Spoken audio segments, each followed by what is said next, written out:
So, hi, I'm Brent Imhoff. This is Scott Poretsky. And so we're talking about BGP negative testing. So, how do I make this go? Page down. No, there you go. All right, cool. So, we've had code bugs for forever. We will continue to have code bugs, even back as far as 1996. The best way to find these bugs, though, is typically in test, or the most convenient places to find it is in test. You'd rather find it there than in production. And anyway, some of the ways, the reasons you would want to test for negative BGP conditions for multi-vendor. So if you have a Cisco and a Cisco, operability may work fairly well, but if you have a Juniper and a Cisco, say, you want to make sure that the Juniper does something that the Cisco is going to be able to handle it in a way that it doesn't impact you negatively.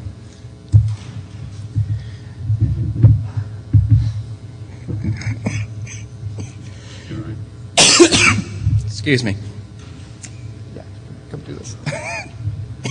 Sorry. All right. Yeah, I got it. You all right? No. Oh, okay. Hi, I'm Scott, co-presenting here with Brent. So, negative BGP conditions that we have observed in networks are update message errors. Something as simple as an error in an update message error even causing a crash in a router. Of course, we have BGP route explosion, which can result in out-of-memory conditions, and that may, in fact, cause a router to reboot. And then we've all observed extensive BGP processing where we see high CPU utilization under certain conditions, particularly around BGP session and route flapping. Another thing we've seen is incorrect BGP path selection process. Maybe not so much a bug in a vendor's implementation, but just by the fact that the selection process is now so complex that whether you have a 10-step process, 11-step, 12-step, 13-step, 14-step process is dependent upon which vendor you have and which version of software you have at any given time. So you could have different routers, in fact, calculating a different path selection process. And then also a hardware problem that's been observed in routers is stuck routes, where routes don't get cleared from the ASIC at the interface, and the forwarding table is incorrect. So those are a lot of negative conditions that occur in a network. We want to ensure that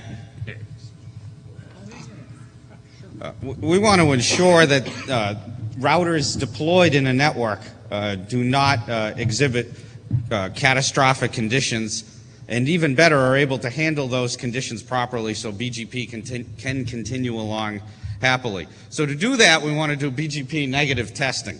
Negative testing is the kind of testing in which you ensure that under errored conditions, the networking device does respond properly.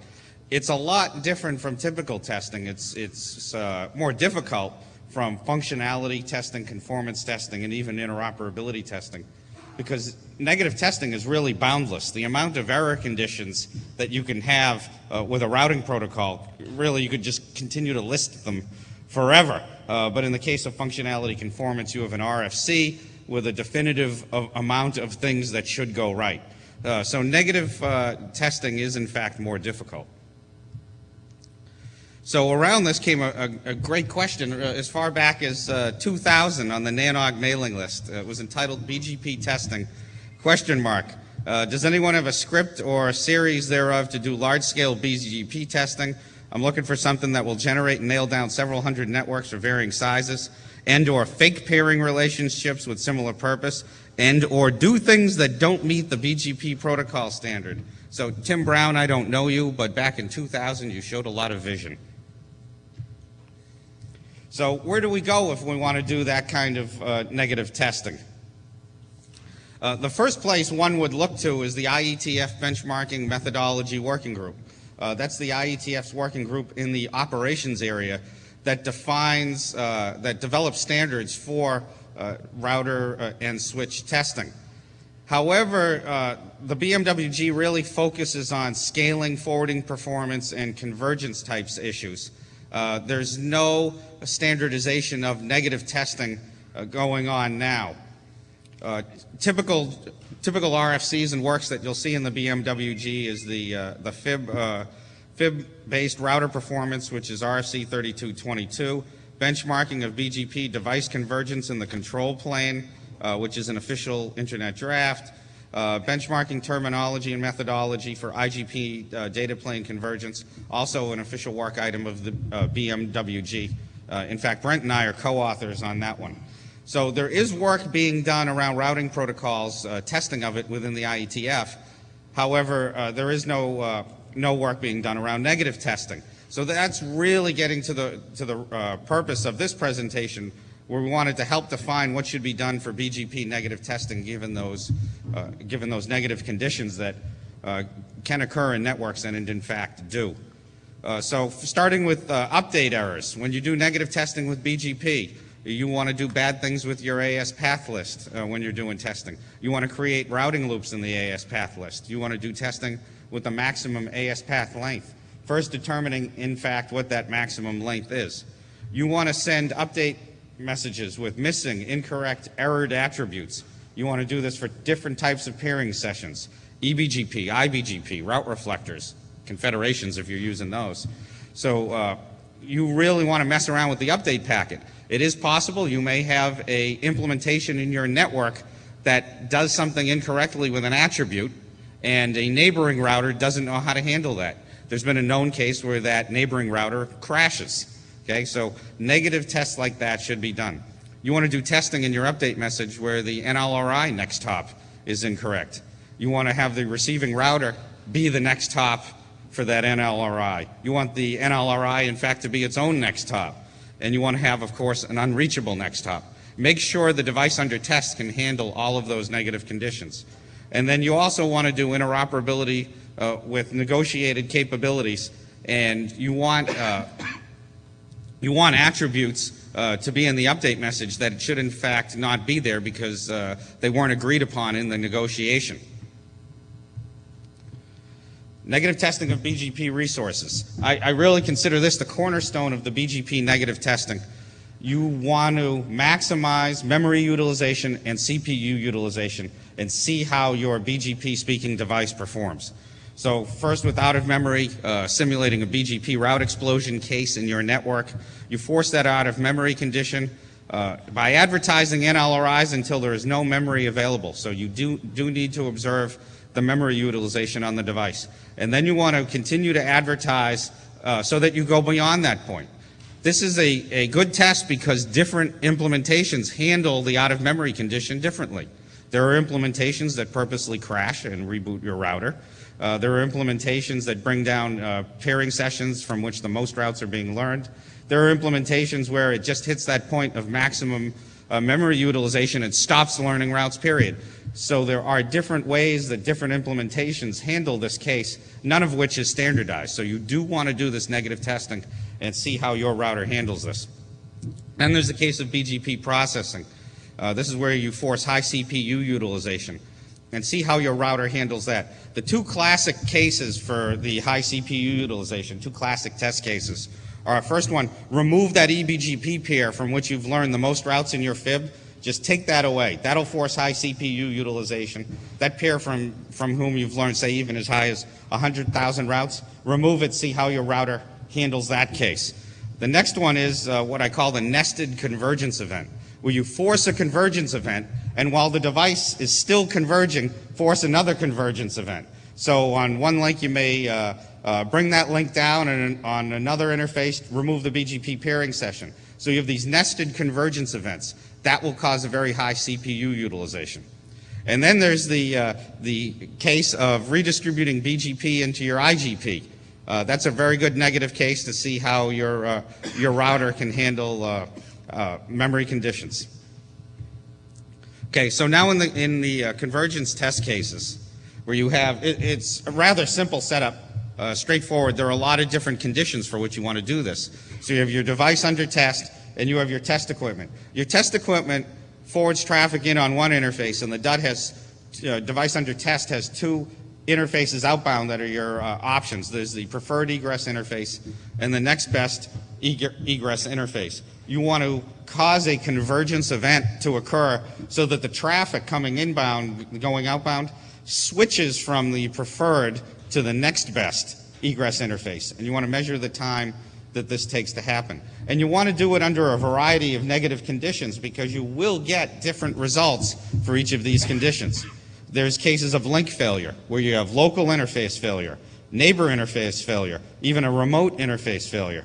Layer 2 failure, so your physical link is still up, but you lose PPP, gig E may go down. IGP adjacency failure, so you have likely IGP next hops for your BGP routes, and that adjacency goes down. You want to cause route withdrawals to force the convergence, and then do a cost change for your IGP or even a med change for your BGP routes to force the convergence events. It really is important to run through all of these cases because you can get different results for each of these cases.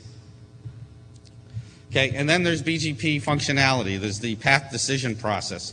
You want to go through the process so that you advertise the same NLRI from multiple simulated neighbors and force ties so that you walk through each of the steps in the process and make sure that each of those steps is handled correctly. Then you also want to do negative testing with invalid peering. You want to ensure your device will not pair when it should not pair. So you want to do incorrect AS numbers, you want to do MD5 authentication, and you want to do it with invalid passwords and keys, different combinations of that. Make sure your device does not pair. Okay, and then there's particular BGP configuration that really can influence the performance of your BGP speaking device. The first one is your hello keep alive timer. You can have it set to 30, 90 seconds or 60, 180. With different implementations, you can really notice difference excuse me. I think what you have is contagious. Yeah. So different different implementations will actually have different performance, especially around the area of CPU utilization with that hello keep alive timer being set. So you may in fact want to set it lower to 3090 from 6080 and see what the performance hit is that you actually get. Another configuration, and this one comes more from your test equipment, is the update rate. Routers are typically stable learning 2,000 NLRIs per second. However, if it gets much higher than that, you can see sessions start to come down. So you want to do negative testing. And test equipment now can even go as high as 5,000 NLRIs per second. You want to set the test equipment to that and ensure that you can handle that case if you're getting flooded with too many NLRIs quickly.